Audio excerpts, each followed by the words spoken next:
शामिल अतीक का पूरा परिवार। हर आरोपी को सता रहा है एनकाउंटर का डर। थर थर कांप रहे हैं 20 दिनों से फरार हर आरोपी। दहशत में है माफिया अतीक का आरोपी बेटा और भाई। बाहुबली अतीक अहमद एक समय पूर्वांचल के खौफ का दूसरा नाम हुआ करता था। अतीक अहमद के खिलाफ हत्या, अपहरण, जबरन वसूली के कई मामले दर्ज हैं, लेकिन आज वही बाहुबली खौफ के साए में जी रहा है, क्योंकि उसे डर है कि कहीं यूपी पुलिस उसका एनकाउंटर न कर दे। सिर्फ अतीक अहमद ही नहीं, बरेली जेल में बंद उसका भाई अशरफ भी बेहद डरा हुआ है।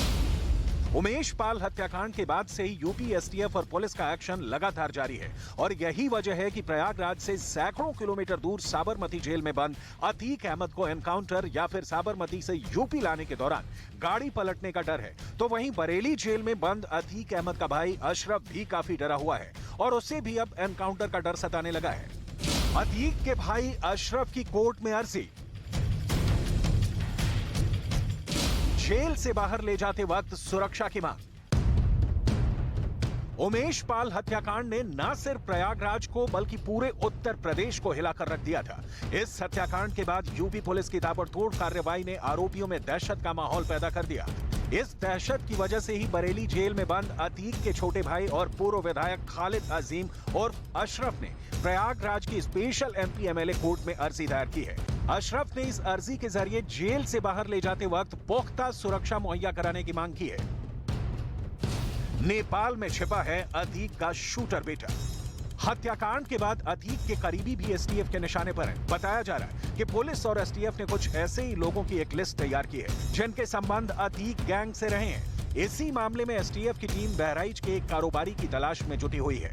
बताया जा रहा है कि हत्याकांड के बाद अतीक का बेटा असद एक रात बहराइच में ही रुका था और इस दौरान इस कारोबारी ने उसकी मदद की थी। इतना ही नहीं, आरोप यह भी है कि इस कारोबारी की मदद से असद नेपाल भागने में सफल रहा।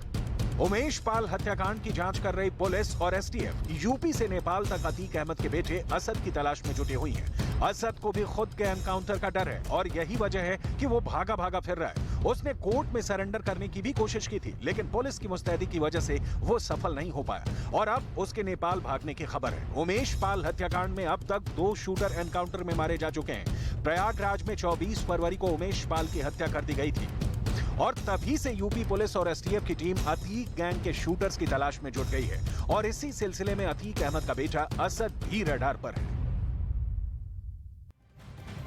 और पुलिस के एक्शन का असर अतीक अहमद और उसके परिवार पर साफ साफ दिखाई दे रहा है। अतीक के भाई ने कोर्ट में अर्जी लगाकर सुरक्षा की गुहार लगाई है। तो वहीं यूपी एसटीएफ की टीम शूटरों की तलाश में लगातार दबिश दे रही है। दावा किया जा रहा है कि साबरमती जेल में बंद अतीक अहमद को प्रयागराज लाया जा सकता है।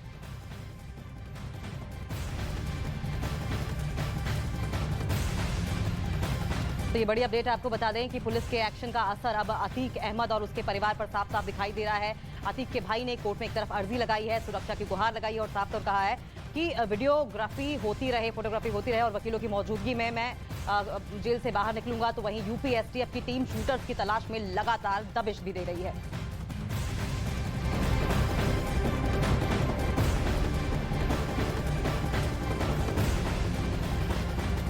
नवरात्रि में दुर्गा सप्तशती और रामनवमी पर अखंड रामायण का पाठ करवाने के योगी सरकार के ऐलान का बीजेपी सांसद रवि किशन ने स्वागत किया है। और आपको बता दें कि उन्होंने ये कहा है कि हर जिले में पाठ होने से देश मजबूत होगा। रवि किशन ने कहा कि अखिलेश सरकार के वक्त 1 लाख में सिर्फ 1 रुपया ही पहुंचता था, लेकिन अब पूरा पैसा पहुंचेगा।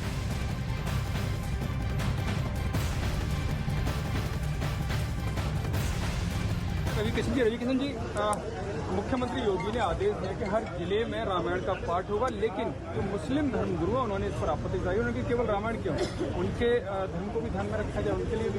देखिए, उन लोगों का तो चलता 60 साल से सब उनका ध्यान दिया ही जा रहा था। हमारे बच्चे अभी जागरूकता आई है, हमारे बच्चे वैदिक स्कूल संस्कृत पढ़ा, मेरे बच्चे अभी सब लोग अपनी संस्कृति संस्कार जो भारत में होता रहा पहले से, ये सदियों हजारों साल से था कि हमारे वैदिक स्कूल रहे, हमारी संस्कृति संस्कार रहे, हवन पूजा पाठ, ये शक्तियों के साथ हम लोग विश्व गुरु बनने जा रहे हैं। यशस्वी प्रधानमंत्री मोदी जी यही आशीर्वाद लेके, आज मोदी जी पर शिव कृपा है, आज महाराज जी पर गुरु गोरक्षनाथ की कृपा है। एक अंतिम सवाल रवि जी, अखिलेश यादव कह रहे हैं कि 1 लाख ही क्यों, 1 लाख से होगा क्या, धनराशि बढ़ानी चाहिए? नहीं, इन लोग देखिए, ये 1 लाख पूरे 1 लाख जाएंगे। इन लोगों की सरकार में 1 लाख में से 1 रुपया जाता था, बाकी लोग पूरा 99,999 रुपए मार लेते थे। तो ये तो ईमानदारी से जाएगा, हमारी ईमानदारी, हमारा 1 लाख रुपया 10 करोड़ के बराबर। तो उधर मुस्लिम लीग के राष्ट्रीय सचिव मौलाना कौसर हयात खान ने यूपी सरकार के फैसले का विरोध किया है। सरकार के अधिकार क्षेत्र से आगे बढ़कर ये कार्रवाई हो रही है। सरकार का ये काम नहीं है। सरकार का काम केवल कानून व्यवस्था स्थापित करना होता है। कोई भी सरकार हो, दुनिया की कहीं भी कोई भी सरकार है, जो देश के अंदर संविधान होता है, जो देश का कानून होता है, जिस कानून के तहत वो हुकूमत बनी है, जिस कानून के तहत वो चीफ मिनिस्टर बना है, वो उस कानून से बाहर नहीं जा सकता। और उस कानून के तहत सिर्फ ये है कि कानून व्यवस्था तो आप करेंगे, लेकिन ये धार्मिक कार्यक्रम, हर एक को अपनी धार्मिक आज़ादी है कि वो अपने हिसाब से करे। न्यूज 18 नेटवर्क पर हम राइजिंग इंडिया के 30वें एडिशन की अनाउंसमेंट करने के लिए बेहद उत्साहित हैं। राइजिंग इंडिया एक ऐसा मंच जहां हम भारत की सफलता और विकास की कहानी को सेलिब्रेट करने के लिए कुछ सबसे बड़ी और सबसे प्रभावशाली हस्तियों को एक साथ लेकर आते हैं। और इस साल की थीम होगी रियल हीरोज। देश भर से न्यूज 18 नेटवर्क के पत्रकारों के पूल ने हमारे बीच इन नायकों की पहचान करने में हमारी मदद की है और अगले कुछ हफ्तों में हम इन खास लोगों और उनकी कहानियों को आपके सामने लेकर आएंगे। कला की कद्र वक्त के साथ बढ़ती है और इस बात को डॉक्टर इस्माइल खत्री ने अपने अडिग विश्वास और प्रयत्नों से सिद्ध करके दिखाया है। अजरक जो है वो हमारा वंश परंपरा से काम चला रहा है और ये अजरक करीब 4,500 साल पुरानी कला है। जब 2001 में भूकंप के चलते कच्छ के कई गांव नष्ट हो गए तो डॉक्टर इस्माइल अपना निश्चय, अपनी कला और अपने लोगों को साथ लेकर अजरकपुर चले आए। उनका सामना और कई भी मुश्किलों से हुआ। एक तरफ जहां अजरक समय और धैर्य की मांग करता है, वहीं दूसरी ओर मशीनी छपे कपड़ों का उत्पादन और प्रचलन दोनों ही तेज हो रहा था। पर विजय समस्या में अवसर खोजने से आती है। यूरोप में क्या हुआ, 1840 में इन लोगों ने पहले 2 रंग बनाए थे, एक इंडिको, एक अलीसरीन।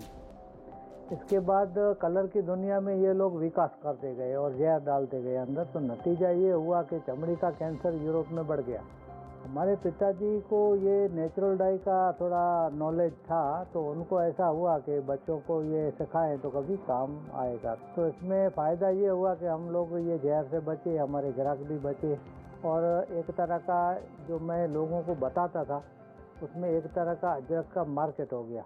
इस लुप्त होती कला के संरक्षण के लिए और अन्य अजरक कलाकारों को